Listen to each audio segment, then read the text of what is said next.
than this morning. Allergies. Actual with and or without hay fever new. And diagnosed tinnitus.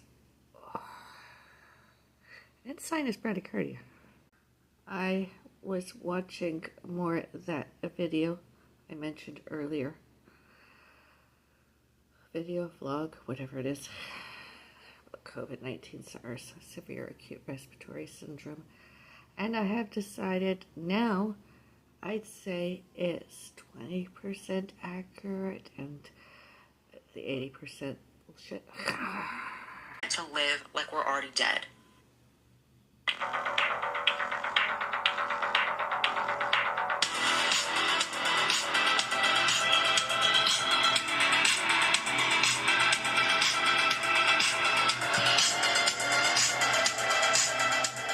Finally, it was a psyop. I'm sure some people will interpret this as me saying that COVID wasn't real, that the virus wasn't a thing, that people didn't suffer due to the virus. And you can, take my words as that. That's not what I'm saying at all. And I will give it to you that any conspiracy theorist who said the virus was fake entirely or didn't exist, that's not the truth. But what the conspiracy theorists got correct about COVID was everything around COVID. The clear psychological operation that was taking place under the guise of safety from COVID. And no matter how COVID touched you in your personal life, no matter what political leaning you have, I would hope that we can all agree by now that something about the way society was moving and the rules we were supposed to follow and the way government reacted was a bit fake and queer. The masking when you're walking to the table but not when you have to sit down. Don't go outside because you'll catch it unless you're rioting. Sunlight, that thing that all life on the planet needs, that's bad.